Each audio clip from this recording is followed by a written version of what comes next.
Reservation bill हे फक्त एक कवच आहे. याच्या पाठीमागे भाजपकडनं जो प्रयत्न केला जातोय तो बीजेपी प्रिझर्वेशन बिल असं आपल्याला म्हणता येईल, ज्याला आपण डिलिमिटेशन बिल त्या ठिकाणी म्हणतोय. जरा खोलात आपल्या सर्वांना पुढे जाऊन सांगतो. महिला आरक्षण बिल नव्हते तर हे डिलिमिटेशन बिल होते. आता याच्यामध्ये महिला आरक्षण विधेयक हे आधी पास झालंय का तर 100%. 2023ला हे विधेयक पास झालेलं आहे. याच्याबद्दल अनेक लोकांनी त्या ठिकाणी बोललेलं आहे. 128वी घटना दुरुस्ती ही झाली आणि ही सप्टेंबर 2023 मध्ये झाली होती. याच्यामध्ये आपण जर बघितलं तर MIM सोडलं, 2 खासदार सोडले तर बाकी सर्व 100% खासदारांनी मतदान हे महिला आरक्षणाच्या बाजूला केलं होतं. त्याच्यामध्ये काँग्रेस आहे, पवार साहेबांचा पक्ष आहे, SP आहे, DMK असेल, TMC असेल, भाजप आहे, त्यांचे सर्व मित्रपक्ष आहेत. सगळ्यांनी मिळून महिला आरक्षण विधेयक जे 2023ला आलं होतं त्याला त्या ठिकाणी पाठिंबा दिला होता. याच्यामध्ये या विधेयकमध्ये लागू करताना अद्ययावत म्हणजे लेटेस्ट जनगणनेची आकडेवारी घेणं हे त्याच्यामध्ये नमूद केलं होतं आणि डिलिमिटेशनची अट टाकण्यात आली होती. खरं तर याच्यामध्ये आपण जर बघितलं तर विरोधी पक्षचे जे नेते आहेत राज्यसभेचे, खरगे साहेब, त्यांनी असं सांगितलं होतं लगेचच्या लगेच जे काही 542 का 43 जे आत्ताचे खासदार आहेत त्याच्यामध्ये महिला आरक्षण तुम्ही लागू करा, पण ते भाजपकडनं नाही तर सत्ताधाऱ्यांकडनं मान्य झालं नव्हतं. पुढे घ्या. याच्यामध्ये आपण बघितलं नरेंद्र मोदी साहेबांनी सगळ्या राज्यसभेच्या खासदारांचं अभिनंदन केलं होतं की त्यांनी या बिलाला पाठिंबा दिला 2023ला, म्हणजे हे महिला आरक्षण बिल.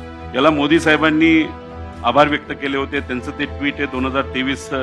अमित शहा साहेबांचं ट्विट आहे. याच्यामध्ये देवेंद्र फडणवीस साहेबांचं ट्विट याच्यामध्ये आहे की ज्याच्यामध्ये लोकसभेने आज महिला आरक्षण विधेयकाला बहुमत हे खरं तर 2 खासदार विरोधात गेले, नाही तर एकमताने झालं असतं. आणि ते 2 खासदार कुठले होते ते MIMचे त्याच्यामध्ये त्या ठिकाणी होते. त्यामुळे यांनी देवेंद्र फडणवीस साहेबांनी सुद्धा सांगितलं बहुमताने, म्हणजे विरोधी पक्षाने सुद्धा मतदान केलं आणि बहुमताने हे पास झालं. बीजेपी भारत याच्या ट्विटमध्ये सुद्धा हे त्या ठिकाणी दिलेलं आहे. राहुल गांधीजींनी त्यावेळेस 2023ला काय सांगितलं होतं की immediate implementation of woman reservation bill सांगितलं होतं. 2024च्या लोकसभेला लगेचच्या लगेच तुम्ही हे बिल लागू करा असं राहुल गांधीजींची त्याच्यामध्ये मत होतं. सुप्रियाताईंची पण त्यावेळेची ट्विट त्याच्यामध्ये आहे. त्यात पण त्यांनी तशीच काहीतरी मागणी तिथं केली होती.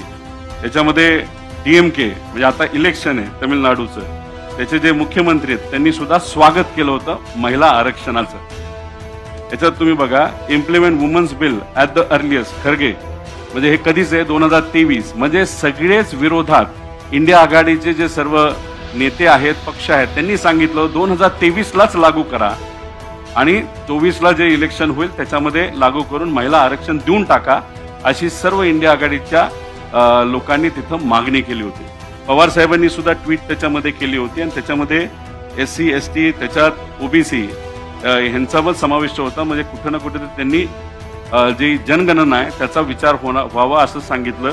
आणि इथं जर आपण वाचलं तर पवार साहेब मुख्यमंत्री असताना महिला आरक्षण लोकल बॉडीमध्ये, त्याच्याचबरोबर महिला आयोग याच्याबद्दलचं पवार साहेबांनी त्यावेळेस 2023ला हे लिहिलं होतं. म्हणजे कुठं ना कुठं तरी आता सिद्ध झालेलं आहे की 2023लाच महिला आरक्षणाचं बिल हे पास झालेलं आहे, बहुमताने पास झालेलं आहे. सगळ्या खासदारांनी म्हणजे इंडिया आघाडीच्या खासदारांपासून सगळ्या खासदारांनी पाठिंबा दिल्यानंतरच ते बिल पास झालं होतं.